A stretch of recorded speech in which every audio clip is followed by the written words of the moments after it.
You never know when you'll die, Dad.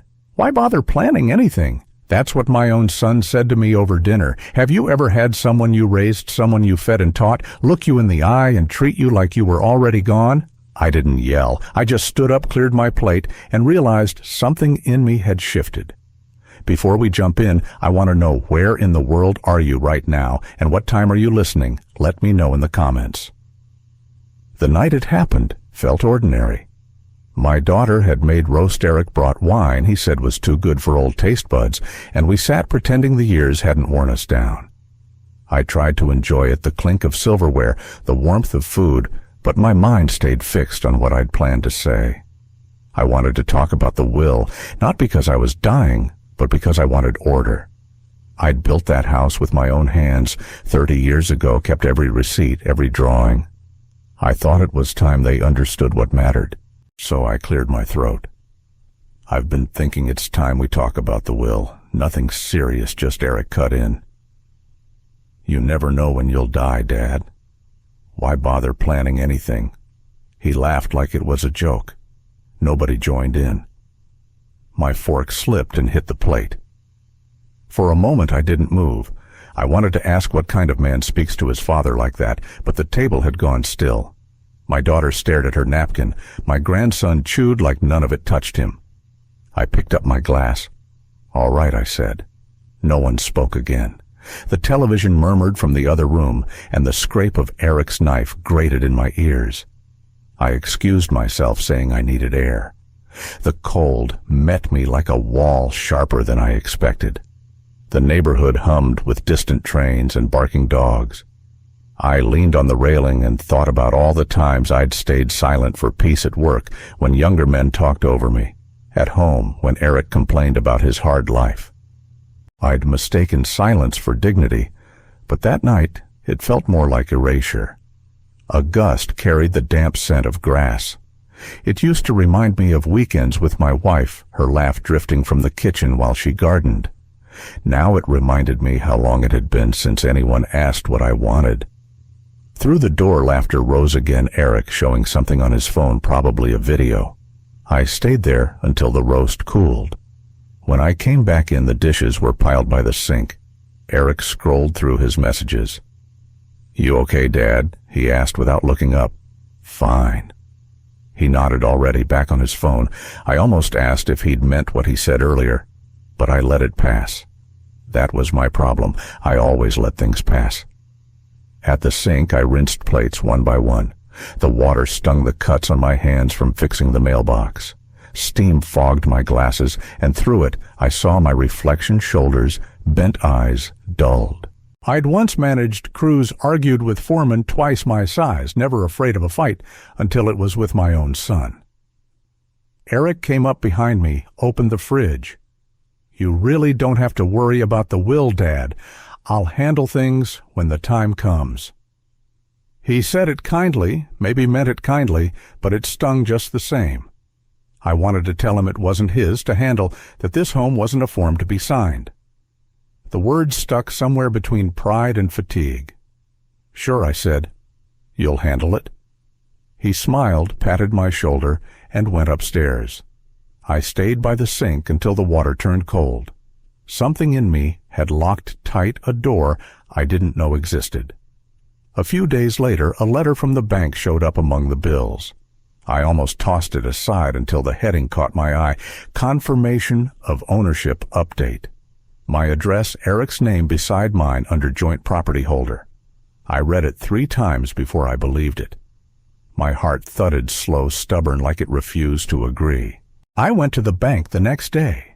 The teller, young enough to still call me sir, typed into her computer and said, "Yes, Mr. Bennett, your son completed the co-ownership process online last week.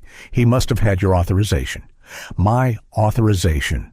She turned the screen. My signature sat there crooked, almost mine.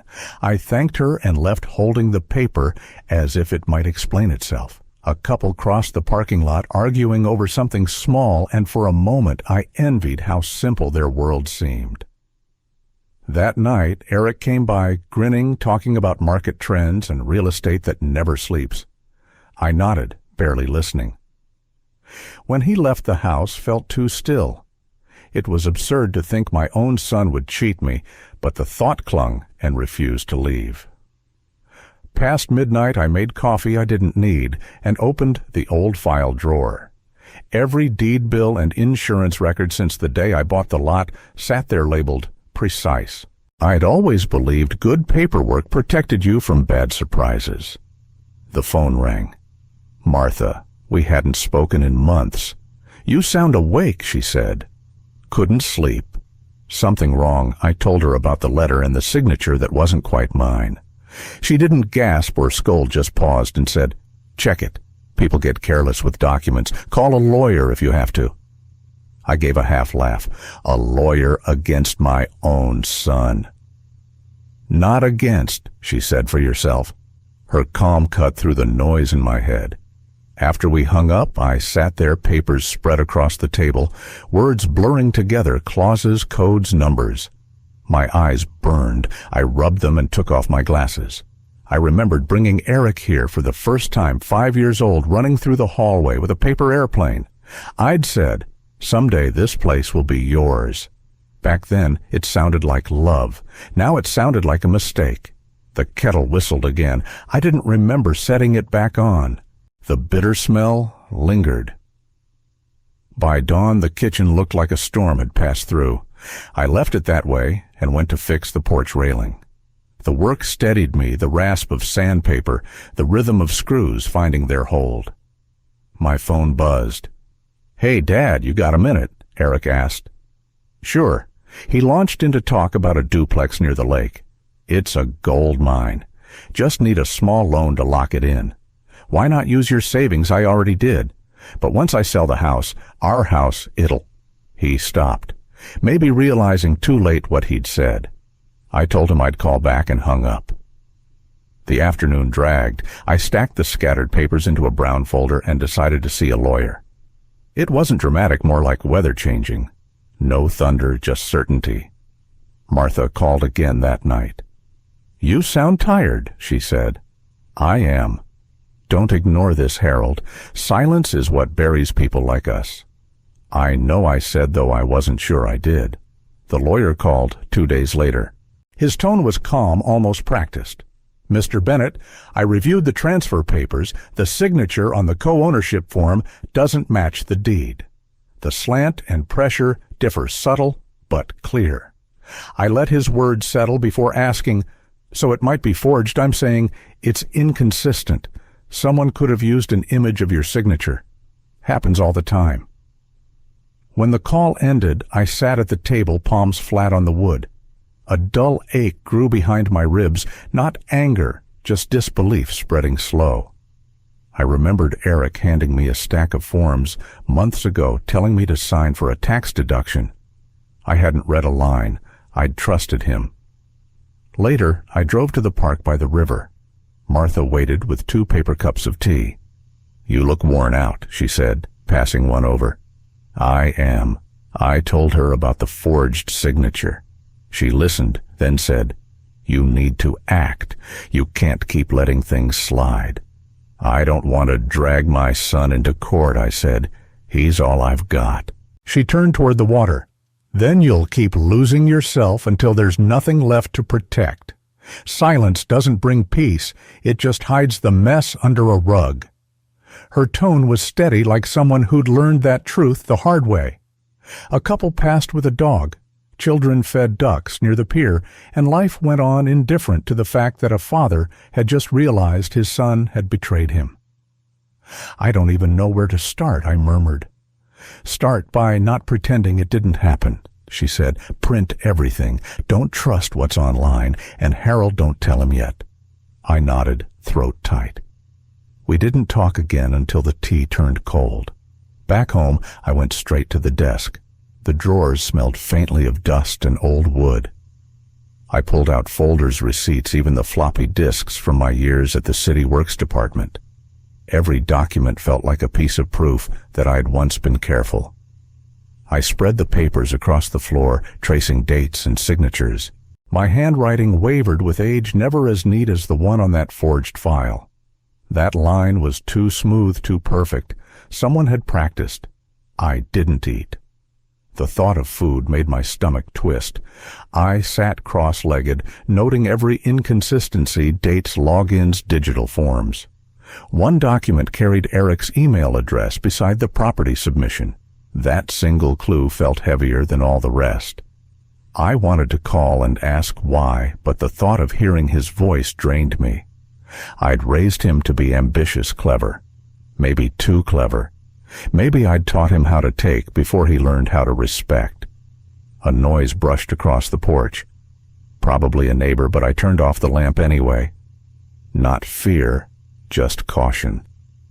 For the first time, I didn't feel safe in my own home. I pulled out an old notebook I used for project sketches. On a blank page, I wrote, "If I stay quiet, I disappear." It wasn't dramatic, just a reminder. I tore the page out and set it on top of the folder. My back ached from sitting too long. The clock ticked steady, the house breathing with each creak. I locked the front door again before sitting down. On the shelf, a photo caught my eye. Eric at 8, holding the model bridge we built for his science fair, smiling wide with 2 missing teeth. I remembered saying, "Trust builds things stronger than steel." I wondered when that stopped being true. The next day, I printed the files from the lawyer and sealed them in a brown envelope. As I slid it into the drawer, I caught myself glancing at the door, half expecting Eric to walk in like nothing had changed. He didn't. The stillness carried weight now. It listened. I turned off the coffee maker, wiped the counter, and went to bed without turning on a light. The papers could wait. Sleep wouldn't. Eric showed up Saturday without calling. I was fixing the fence when his car rolled into the driveway, confident as ever. He got out mid-sentence. "Dad, I've been thinking," he said. "It'd make things easier if I handled the house paperwork, taxes, repairs, all that. You shouldn't have to worry anymore. I kept working hammer steady. You already tried to take over," I said. He blinked. "What do you mean?" I went to the bank, saw the documents. His jaw tightened. For a moment, he almost looked ready to tell the truth, then forced a laugh. "That's just a formality. You must have misunderstood." "I didn't." He shifted, running a hand through his hair. "You're overreacting. It's not like I'm stealing from you. I'm just getting ahead of things. You know how complicated this gets." I wiped my palms on my jeans. "No, Eric, I know what trust is, and you broke it." He sighed. "I'm trying to protect what's ours. You're getting older. Someone has to handle it. I'm not helpless." He didn't argue, only looked at me like a problem that needed managing. "You'll thank me later," he muttered, turning away. Before he reached the car, I said I talked to a lawyer. He stopped but didn't turn. "You did what had to be sure I wasn't losing my mind." He turned, then eyes sharp. "You're making a mistake. Lawyers will drag this out. You're wasting your money." "It's mine to waste," I said. That ended it. He left without another word, tires spitting gravel across the yard. By noon, the phone started ringing, my sister, then a cousin. Word travels fast when someone needs a villain. Eric had been calling people saying I was paranoid, letting some widow fill my head. Martha called too. "He's panicking," she said. "That means you're close to something." I didn't feel close to anything, but worn out, the kind of tired that sinks past sleep. Still, I met her that evening at the diner off Route 59. She was already in a booth stirring sugar into her cup. "You need to be ready," she said. "He'll fight dirty. When people like him get scared, they attack your character." "I'm his father," I said. "And he's a grown man who wants control," she answered. "That's not family anymore. It's business. You just didn't notice when it changed." The waitress brought pie we hadn't ordered. I picked at it while Martha talked about documentation and next steps. Her steadiness wasn't comforting, but it kept me from unraveling. Driving home, her words circled in my head. The house looked the same from the street, yet stepping through the door felt like trespassing on someone else's life. On the table sat a new stack of envelopes. One bore the county clerk's seal, Eric's petition to be recognized as co-owner on grounds of shared financial responsibility. The arrogance almost made me laugh. I placed the papers down, poured a glass of water, and steadied it in my hand until the tremor passed. Sleep didn't come. Every time I closed my eyes, I saw his face confident, convinced he was right. I tried to remember the last time he'd said, "Thank you." Couldn't. At some point I must have drifted off. My phone buzzed. "You're making a fool of yourself. Let me handle this before it gets worse." I read it twice, deleted it, and said nothing. The garage smelled of oil and old wood. It had always been where I fixed what the rest of the house broke. I cleared a space on the bench and began sorting boxes marked home insurance taxes, property blueprints. Halfway through, I found a folder tucked under old manuals Eric had borrowed while studying construction law. My handwriting was across the front, his name a date from 3 years ago. Inside were scanned forms, a mortgage statement, and printed emails. One thread caught me Eric writing to a broker about refinancing the property under new joint management. The words stung not for what they said, but how casually they erased me. I gripped the bench until my fingers ached. Gravel shifted outside. Martha appeared with a paper bag in hand, calm as always. "You look like you've been fighting ghosts," she said. Something like that. I showed her the emails. She read in silence, then met my eyes. "That's deliberate, Harold. He's been setting this up for months." "I figured," I said. "Seeing it written out hits different." She placed the bag down. "I brought sandwiches and a form. My friend says you can file a temporary restriction to keep the house off the market while this gets sorted. I'm not sure I'm ready for a war. Then you've already lost." It wasn't unkind, just true. I took the paper, skimmed the fine print, and exhaled. "He's my son, Martha."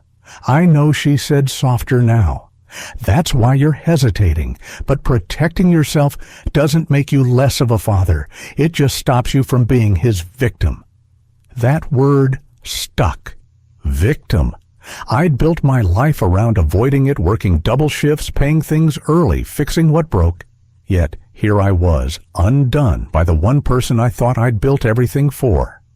I filled the form, halfway pen hovering. What if he hates me for this? He already does. Harold. He just calls it business. We ate without talking. The sandwiches were cold, but it didn't matter. Before leaving, she said, "Don't wait too long. Things rot when you let them sit." When she left, I stayed at the bench, reading and rereading the pages. Each line reminded me how fragile ownership really was, how easily trust turned to leverage. By dusk, I had a small pile of evidence, my handwriting, his emails, the bank statement. Together, they made the truth impossible to ignore.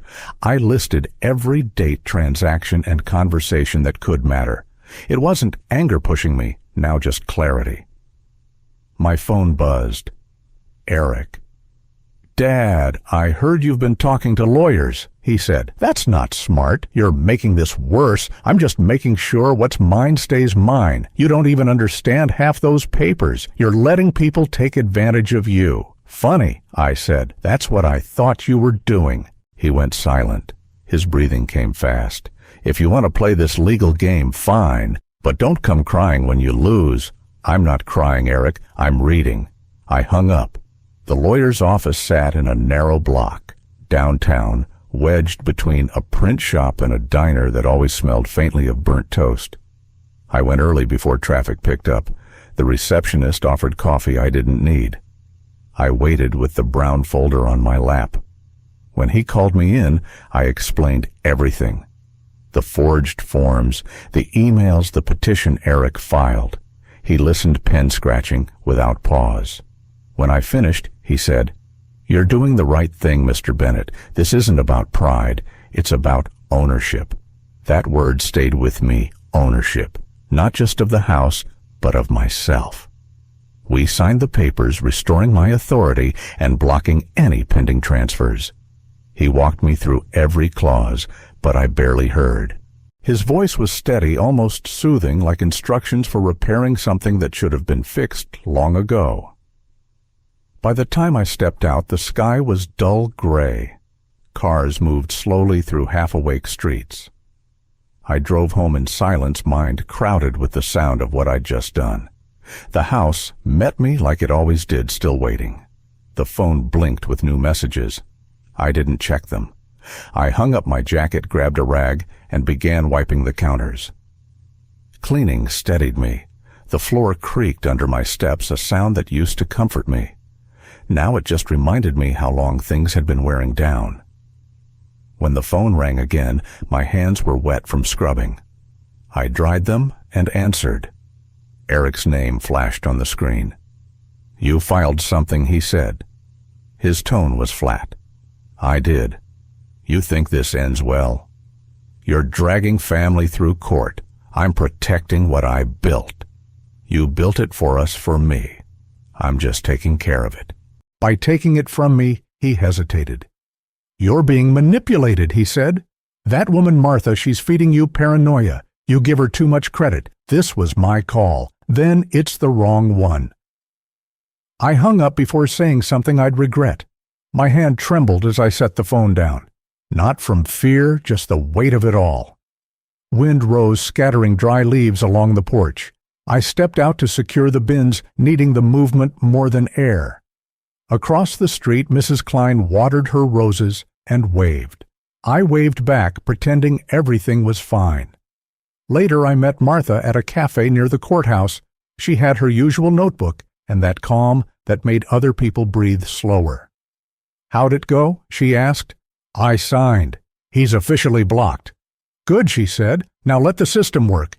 That's the hard part. It always is. But you've taken the wheel back." We sat without talking much. The smell of coffee lingered, and for once the pause between us didn't feel heavy. Before leaving, she touched my arm. "Keep your phone on. People like Eric don't back off easily." Driving home, her words stayed in my head. The road stretched long and wet, the kind that makes you wonder where you're actually headed. Evening crept in as I pulled into the driveway. The porch light flickered. I didn't fix it. I reheated soup standing at the counter. Every sound felt louder now that trust was gone, the spoon, the pipes, the steady tick of the clock. A car stopped nearby. I froze listening. It idled, then rolled away. Probably a delivery truck. Still, I checked the lock twice before sitting down. In the armchair, the folder sat on the table. It no longer looked like a burden, just proof I hadn't imagined any of it. The phone buzzed. "You can't win this, Dad. You'll see." I deleted it and let the house hum around me. A knock came later, 3 sharp raps cutting through half-sleep. I went down in my robe, thinking it was a delivery. 2 police officers stood there, hands folded neatly. The younger one spoke polite but formal. "Mr. Bennett, we need to ask a few questions about a dispute filed by your son, Eric Bennett." One handed me a clear envelope. I scanned the words, each line tightening in my chest. Eric had filed for guardianship, claiming diminished capacity. I managed a quiet "thank you." Manners survive, even when everything else breaks. Their car pulled away, its sound fading before I could catch a thought. The paper trembled in my hand. It felt heavier than it should, like proof of something I'd tried not to believe. I sat at the kitchen table, the one where he'd done his homework, and stared at my name, printed under alleged incompetence. Morning came unnoticed. Light crept across the counter, the letter still unfolded beside an untouched cup. My back ached, my eyes burned, but my thoughts stayed sharp. When Martha arrived, I didn't speak. She saw the paper and closed her eyes. So he really did it. I nodded. "He's trying to take the house legally now." "Then we fight legally," she said. "You've got the records, I have everything." "Good. He's counting on your shame to do the work. Don't let it." Her words steadied me, not because they promised victory, but because they sounded like truth. She made me eat toast, poured fresh coffee, reminded me to breathe. Before leaving, she said, "You built a life on responsibility, Harold. Don't let him rewrite it." That afternoon, I organized every folder again. Stacking proof of a lifetime taxes permits, contracts felt like reclaiming ground 1 inch at a time. Calls started coming in. Neighbors, cousins, people checking in. I could hear who'd heard his story. Sympathy laced with doubt. One even asked if I'd been forgetting things lately. I'm fine, I told each of them. Just fine. By dusk, the stillness grew thick. I sat on the porch steps with a glass of water, watching cars drift by. Across the street, the Kleins took out their trash. Life carried on, tidy and indifferent. My phone buzzed again. Eric. Some part of me still hoped. Dad. He began this isn't personal. It's about keeping things responsible. You called the police on your father, I said. It's just procedure. Once you're cleared, we'll move on. Move on to what you owning what I built. He sighed. You're being emotional. I'm protecting our future. Whose future? He didn't answer. You'll thank me one day, he said, and hung up. The line went dead, but the words stayed. I sat there until the water turned warm in my hand. A dog barked somewhere down the block. A TV blared faintly, and still I couldn't make myself go in. Later, I gathered the documents into a briefcase and drove to the lawyer's office. The streets were mostly empty, the kind of stillness that comes when people have given up on arguing. He opened the door himself, surprised. I figured you'd want to start early, I said. He looked over the petition. It's serious, but not hopeless. You've got clean records, steady income, medical reports, all strong evidence. Will it stop him from trying again? He paused. Some people don't know how to stop once they've tasted control. I signed the response pen steady despite the ache in my hand. You did right coming tonight, he said. Preparation wins these fights. Driving home, exhaustion mixed with a strange calm. For once, I wasn't reacting. I was ahead, even by a step. My phone buzzed again. Stop before you ruin what's left between us. I set it face down, let the hum of the refrigerator fill the space, and turned off the lights. 2 days later, the lawyer called his tone lighter. Mr. Bennett, you should come in. We found something in the old property contract that might work in your favor. I didn't ask what, just drove down. The streets rolled by like they always did, though everything felt sharper somehow. At his office, he slid a folder across the desk. There's a clause in the original deed, he said, tapping a line near the bottom. Owner retains primary structural authority over land and construction. You added it when the house was registered. It means even if ownership shifts, no one can sell or alter the land without your consent. I read the line, my handwriting, my words, proof of a younger man who believed in being thorough. So he can't sell it, I said. Not without your signature. It's obscure, but binding. A slow calm spread through me, not triumph relief. I hadn't built everything on trust alone when I left the humidity pressed against me. I sat on a bench near the post office, resting my knees. A woman feeding pigeons caught my eye. They always come back, she said. Yeah, I murmured. They do. Back in the truck, I called Martha. Turns out I wasn't as careless as I thought. I never believed you were, she said. You've always planned for storms, Harold. You just didn't expect one to start in your own house. Her tone steadied me. She asked if I'd eaten. I told her I'd grab something. Good. And don't call Eric tonight, she said. Let him stew. I promised I wouldn't. At home, I reheated leftover stew that had been in the fridge for days. The flavor didn't matter. What mattered was that I could finally eat without bitterness. After dinner, I took out the deed again. The line looked different now, less like ink, more like armor. For years, I'd thought fairness was enough. I knew better now. Evening drifted in. I fixed the porch hinge, sorted mail, paid bills. The rhythm steadied me. Sometimes living is just putting things where they belong. The phone rang around 9. Eric. I almost ignored it, then answered. Dad. He began measured, but tense. I heard you filed new paperwork. What's going on, you already know. Whatever clause your lawyer found, it's outdated. It won't hold up. We'll see. You're making this uglier than it needs to be. I was trying to help. I didn't ask for help. He exhaled hard. You've always been stubborn. Mom used to say you'd rather be right than happy. That's funny, I said. I remember her saying she hoped you'd grow up honest. Silence stretched. Then, you think this makes you the good guy? You think you're teaching me something? No. I'm teaching myself where to stop forgiving. He laughed short and bitter, then hung up. I sat there, phone in hand, listening to the stillness settle again. An hour later, another text. This isn't over. You'll regret turning me into your enemy. I read it once, deleted it, and set the phone down. I stepped out to the backyard. The grass was damp, faintly metallic in scent. Across the fence, the Klein's light was still on their shadows, moving behind the curtain life, continuing as if nothing had cracked next door.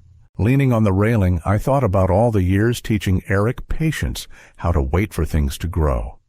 Maybe I'd confused providing for him with raising him. Maybe that was my mistake. The neighbor's dog barked, once then stopped. I stayed longer than I needed, staring at the patch of soil where my wife once planted tomatoes. She used to say, roots stay where they're fed, right? I hadn't thought about that in years. I locked up, glanced around the kitchen. Everything still in its place. The folder, the half-empty glass, the low hum of the fridge.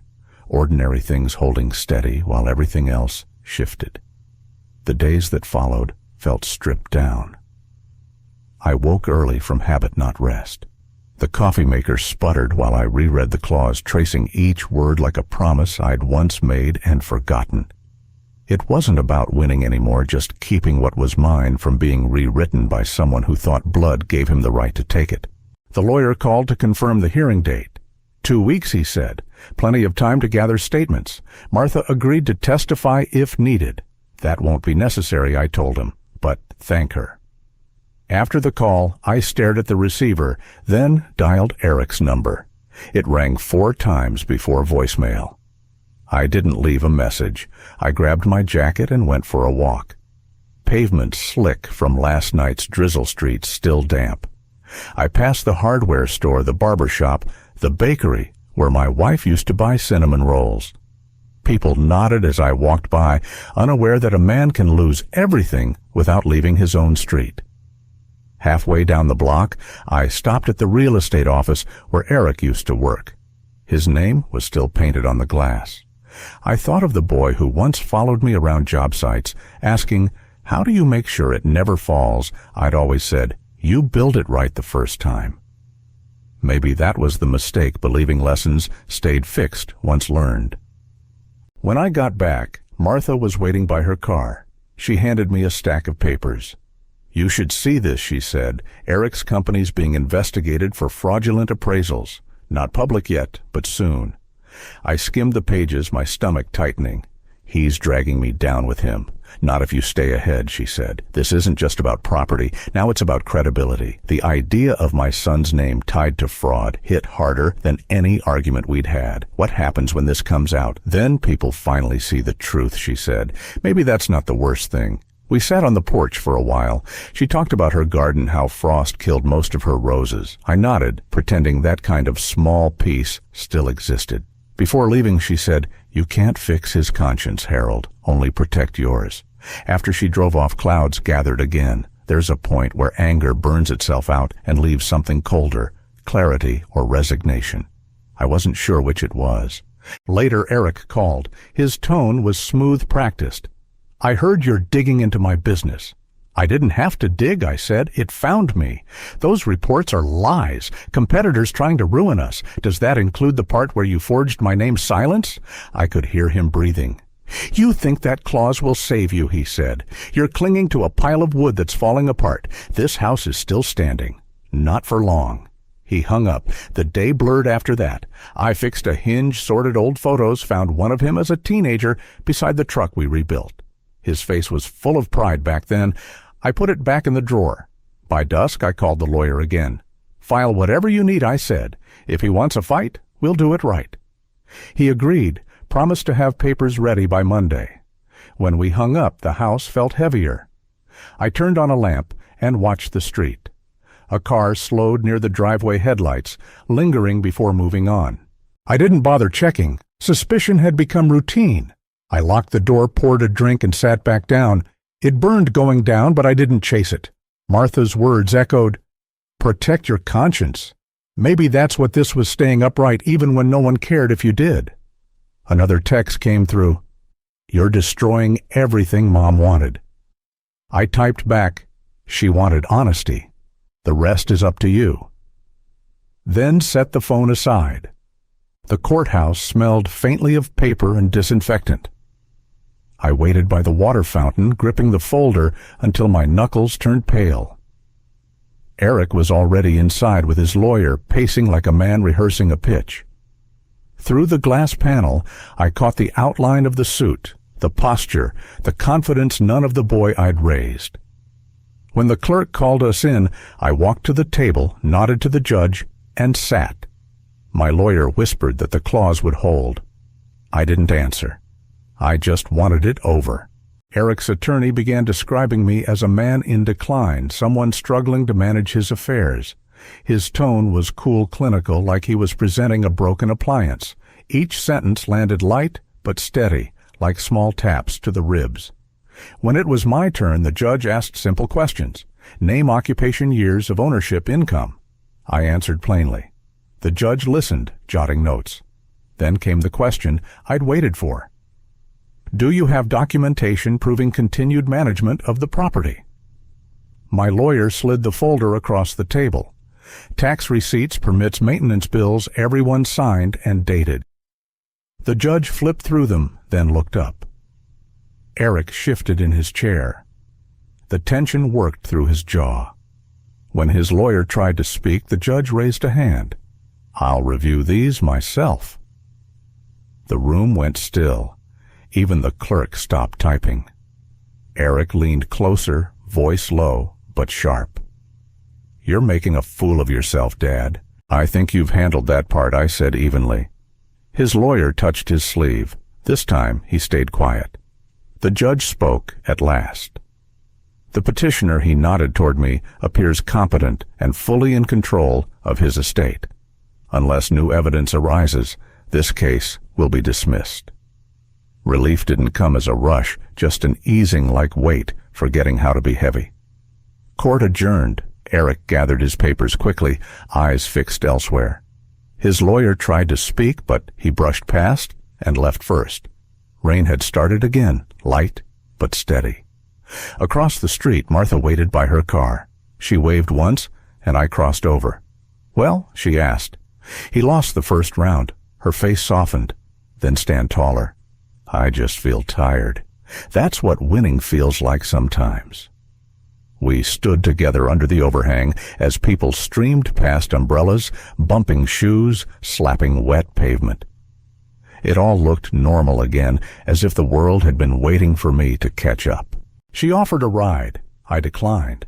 I needed to drive myself. On the way home, traffic crawled. A billboard for Eric's agency loomed near the exit, his smile wide under the words, "We build trust." I almost laughed. At home, the stillness met me like routine. I hung my jacket, fed the neighbor's dog through the fence, poured a glass of water. The simplest motions steadied me. Sorting mail, I found an envelope from the court confirming the next date. I tucked it neatly into the folder. Each document had become a small anchor proof I hadn't imagined any of this. Dusk crept in. The phone rang. Eric. You happy now? He asked. I'm not happy, I said, just relieved to finally tell the truth. Somewhere it counts. He scoffed. You've turned everyone against me. They made their own judgments. You'll regret this. His voice shook, not with anger, but something closer to fear. I already regret plenty, I said, and hung up. Another message came through. You'll pay. I deleted it. There was nothing left to argue. A week later, the story broke. Someone at Eric's office leaked an internal report about the forged appraisals, and by Friday, local news ran it. I didn't hear it from him, but from the grocery cashier who asked if I was the same Bennett from the article. I nodded, paid, and left. At home, the phone rang every few hours, neighbors offering sympathy, relatives pretending concern. I stopped answering. People love tragedies that aren't theirs. They talk about fairness, but what they really want is a story they can repeat. That evening, Martha came by with a paper bag. "You've lost weight?" she said, setting it on the counter. "I'm fine," I said, though my voice sounded thinner than it used to. She poured soup into a bowl and handed it over. "They'll tear him apart. He'll need a lawyer, maybe two." I stirred the spoon. He's already got one, probably paid for with my money. She didn't reply. We ate while the house murmured pipes, shifting refrigerator humming. For a moment it almost felt like the years before all this, when stillness meant safety. Later she said, "You could reach out, not to forgive him, just to know he's still breathing." "He's always breathing," I said. "It's everyone around him who runs out of air." Her look wasn't pity, just understanding. "You did what you had to do, Harold. Don't let guilt rewrite that." After she left, I rinsed the bowl and left the tap running longer than needed. The lawyer called the next day. His firm dropped him, he said. He's facing an audit. The guardianship claims withdrawn. I didn't answer right away. The words didn't land as victory, just release. "So it's done. For now. You've got what you wanted." I went out. The sky hung low and gray. Across the street, the Kleins trimmed their hedge. We exchanged a wave. Maybe that was the best, ending things looking normal again. A letter came that afternoon. No return address, but I knew the handwriting. "Dad, you've ruined me. Everything's gone. Are you proud I stopped reading there?" Folded it neatly and slipped it into the drawer beside the court papers, not out of malice, but because some things belong in silence. That night I dreamed of him as a child standing on the porch with a toy hammer, asking, "Will it stay up now, Dad and me?" Answering, "As long as we take care of it." When I woke, the house felt heavier. I sat upright until light touched the blinds. The days blurred. I fixed what had been ignored too long, the hinge, the uneven drawer, the leaking tap. My hands remembered how to be useful. Midweek the phone rang. His number again. I ignored it 3 times. On the 4th I picked up. "They fired me," he said, voice cracked. "I don't have anywhere to go. You have friends. They're gone too." I waited. "What do you want, Eric?" "I want to come home. Just for a bit." The word home hit harder than it should have. I looked at the walls, the photographs, the stillness that had become both comfort and punishment. "You sold your right to that a long time ago. Dad, please. I didn't mean you meant every word I said, and every document you signed." Silence. Then a whisper. "You'll die alone in that house." Maybe I said. "But it'll be mine." He hung up. One day I woke early and drove to the lake where my wife and I used to go each spring. I hadn't been back since she passed. The road wound through pale fields, each mile peeling away something that had stayed too long. At the dock I sat on the east bench. The wood was cold. Mist drifted across the water, a gull circling above. I stayed until the chill crept through my coat, then reached into my pocket and pulled out a small envelope. Inside was the original deed. I'd carried it for weeks like proof that I still existed. I didn't tear it or throw it in. I just held it, thinking of the years it carried, the loans, repainting, repairs. A whole life sealed in ink. I folded it back, slipped it into my jacket, and stood. On the way home I stopped by Martha's bakery. She was wiping the counter when she saw me. "You look rested," she said. Maybe I am. She poured coffee and leaned against the register. "The papers say Eric's firm collapsed. Half the staff quit. I read," I said. "He'll find a way, he always does. You sound lighter," she noted. I think I stopped expecting an apology. She smiled. "That'll do it." We talked about her daughter, about the weather. Before I left, she pressed a loaf of bread into my hands, still warm. "Eat something that isn't canned." At home, I cut 2 slices and ate standing up. The smell filled the kitchen, simple and grounding. Later, I gathered the documents, letters, court papers, lawyer notes, and stacked them neatly in a box. When I finished, I wrote closed on the lid and carried it downstairs. Not a gesture, just cleaning up. Back upstairs, I poured tea and sat near the glass. A delivery truck rumbled past. Kids raced their bikes down the street. Life resumed its rhythm when you stopped watching it too closely. My phone buzzed. Martha, dinner tomorrow. Nothing fancy. I typed, sure. I stared at the screen a moment, half expecting Eric's name. It didn't appear. Maybe he'd finally realized there was nothing left to take. Turned on the small radio, letting the host's chatter about traffic and fares fill the kitchen. Background sound, but steady. I wiped crumbs, rinsed dishes, slid the bread into a paper bag for the next day. At some point, I caught myself speaking softly. She'd have liked this weather, I said, meaning my wife. The words didn't weigh anything. They just landed and stayed.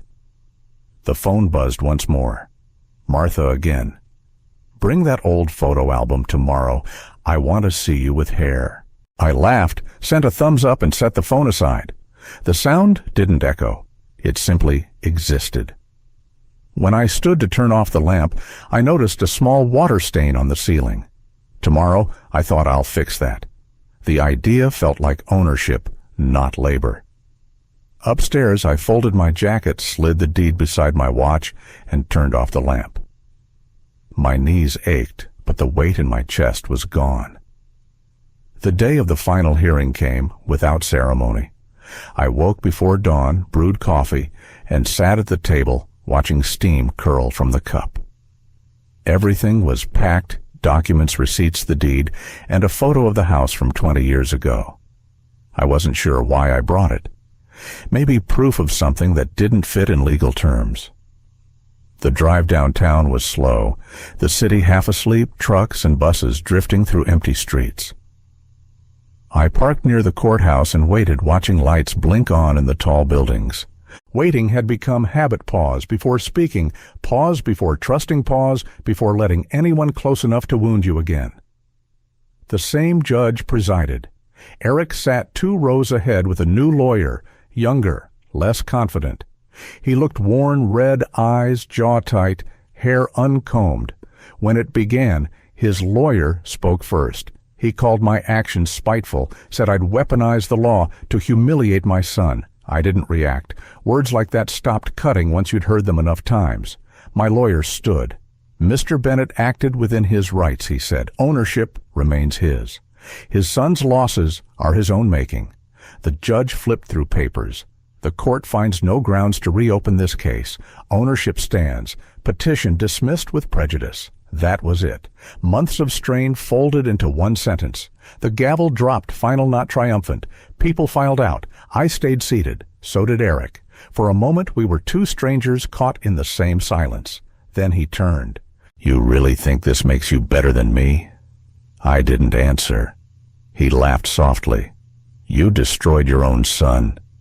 Maybe, I said, but I stopped him from destroying me. He shook his head, muttered to his lawyer, and left. The door closed behind him. I waited until the clerk asked to lock up, then stepped out. The street still glistened from the night storm. People hurried past umbrellas, bumping each heading somewhere that wasn't mine. On the drive home, I stopped at the park by the river, the same bench where Martha once told me not to mistake silence for surrender. The wood was damp, but I sat anyway, watching the slow current. Martha called. I heard it's over. It's over. Her tone softened. How do you feel? Like something heavy let go, I said. But it left a mark. That's what scars are. Proof you healed. I smiled, though she couldn't see it. You sound rehearsed. Experience, she said. So what now? Maybe I'll fix the roof before winter. That's a start. I stayed there watching a group of kids throw a football by the river. Their shouts carried across the air. For a moment I thought I heard Eric's voice, among them lighter, younger, but it passed, leaving only stillness. When I got home, the house stood the way it always had, steady, worn, unshaken. I walked through each room, touching walls and furniture. The small flaws I used to resent felt like proof of endurance. In the kitchen, I poured a glass of water and stared at the clock above the stove. It ticked unevenly a beat off, but still working. I'd meant to fix it for years. Maybe it didn't need fixing. A knock came hours later. Martha stood there with a pie and a tired smile. "You wouldn't have cooked," she said. "Probably not." She set the pie on the counter and poured coffee without asking. We ate. The silence felt easy now, more like rest than absence. "You did what most people can't," she said. "You stopped waiting for someone else to be decent." "I just wanted peace." "Peace isn't given," she said. "It's earned." We finished the pie, washed the dishes, and sat near the glass as dusk settled. She told me her roses had survived the frost and she might plant new ones come spring. I listened, not out of courtesy, but because her voice filled the space better than silence ever had. The weeks after passed without wait. The phone stopped ringing, the mailbox stayed still, and I adjusted to the slower rhythm. I began fixing what I'd ignored: the roof patch that leaked every spring, the loose step, the door that never shut right. Each repair felt like stitching the house and myself back together. While replacing porch boards one afternoon, I noticed the old swing hanging crooked in the corner. My wife used to sit there reading while I worked. I thought about taking it down, but instead tightened the ropes and gave it a gentle push. It swayed twice, then settled. That evening, Martha arrived with a bag of groceries. "You know, most people your age would have called someone for that," she said, watching me hammer the last nail. "Maybe that's why most people pay double," I said. She unpacked apples and bread. "You're impossible." We ate on the porch. The swing creaked beside us. She talked about her granddaughter's school play, the bakery's new hours, a customer who insisted on paying in coins. Her voice filled the spaces where tension used to sit. Listening was enough. After she left, I stayed until the stars appeared. The cold bit at my hands. I sat on the swing until it stilled. The stillness didn't feel empty anymore. It felt earned. The next day, I opened the box marked "Closed," dusty but intact. I looked through the papers once more, then carried it to the fireplace. A few sheets at a time, I fed them to the flame, watching each curl and fade. Every page carried an old version of me, the father who overtrusted, the man who stayed silent too long, the one who finally stopped apologizing. Gone now, but not wasted. A week later, a short letter arrived from Eric.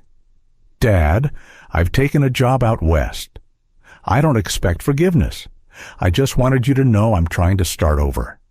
I read it twice, folded it, and slid it into the drawer where the deed used to be. Not forgiveness, but something steadier. Maybe that was enough. Days grew simpler. I joined a small repair group in town, men and women fixing broken things for neighbors too old or too tired to do it themselves. We met in a community garage on weekends. The work filled the hours. Martha stopped by often, sometimes with pies, sometimes just to talk. She mentioned moving her bakery to a bigger space. "You could help with the renovations," she said. "Depends on your pay rate. You get paid in bread. That's robbery." Her laugh carried across the porch, easy and full. I hadn't realized how much I'd missed a sound like that. By late November, the house was ready for winter. Gutters, cleared steps, repaired swing hanging straight. I cooked enough for two, even when I knew I'd eat alone, a small act against loneliness. While cleaning one night, I found the photo of Eric at his science fair, his grin wide proud. I held it a moment, then tucked it beside his letter. Some things didn't belong on display, but still deserved to stay. The kettle whistled. I poured tea, added honey, and sat by the glass. Across the street, the Klein's lights glowed. Their dog barked once and stopped. Everyday sounds steady and small. I wasn't thinking about loss or proof anymore, just the porch's faint scent of new paint, the swing's even rhythm, the way the house no longer echoed when I moved. Nothing perfect, just honest. Winter settled in. Days slowed to small rituals, checking the thermostat, feeding the neighbor's dog, through the fence, keeping the pipes from freezing. The narrowness of it all felt like peace. Martha still came twice a week sometimes with soup, sometimes with stories about the bakery's chaos. "You'd laugh if you saw the wiring," she said one afternoon. "It looks like spaghetti. I might need that patience of yours." "Patience I've got," I said. "Skill less so. You've got both. You just hide it." She unpacked pastries while I made tea. Her presence fit the house easily now. No polite pauses, no effort to fill the air. She'd begun leaving small traces behind a mug, a cardigan, her favorite tea bags. I didn't mention it. The house had been empty too long. It could use reminders of someone else.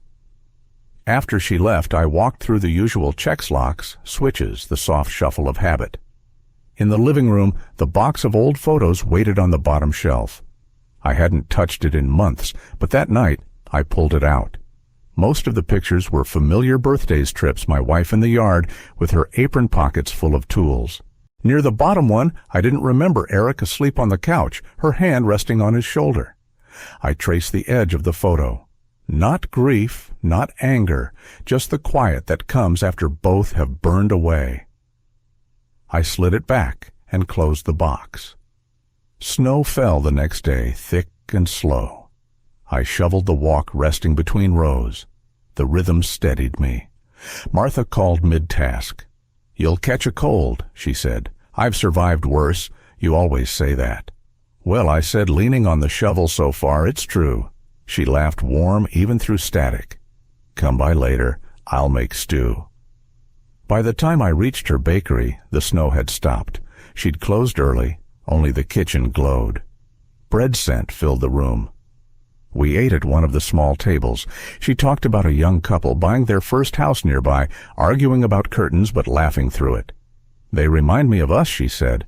"Less gray hair, more patience. Speak for yourself." We smiled, and silence held easily between us. The drive home was calm. Snow shimmered under streetlights, and the streets were nearly empty. I set my gloves to dry, poured the last of the tea, and sat at the table. The drawer with Eric's letter stayed closed. I wondered where he'd gone, not from longing, just curiosity, the kind you feel for a life that's no longer yours. The clock ticked unevenly, its offbeat rhythm mixing with the hum of the fridge and the wind pressing faintly at the glass. The next day, Martha came again with a new pie recipe. "You'll test it," she said, unpacking, without asking. "I think you just like my kitchen. That too." We spent the afternoon cleaning the garden shed, sorting tools, arguing over which were too rusted to keep. She teased that I'd never throw anything away, that even broken things had to earn the right to leave. She wasn't wrong. Some things, even useless, still held stories worth keeping. By late day, she was gone, leaving flour on the counter and a faint trace of cinnamon. I wiped it clean but didn't rush. Evening sank in slow. The kettle hummed, the radio murmured a weather update. I sat with tea while meltwater ran down the curb. Everything felt ordinary, not perfect, not repaired beyond memory, just balanced. The world had stopped asking me to prove anything. I washed the cup, left it to dry, and went to turn off the porch light. The swing moved slightly in the wind ropes, groaning against the beam. I steadied it, then let it sway again. Upstairs, I folded my shirt over the chair, set my glasses beside the lamp, and sat on the bed's edge. The house creaked its familiar tune. My hands rested warm on my knees. Somewhere beyond the street, a car door closed and faded away. I lay down without turning off the lamp. Its glow spread softly across the room. I didn't chase thought or memory, just listened to the uneven clock downstairs, the faint settling of the walls. Eventually, I reached over, switched off the light, and let the dark settle. The house breathed around me steady as another plain, ordinary night began.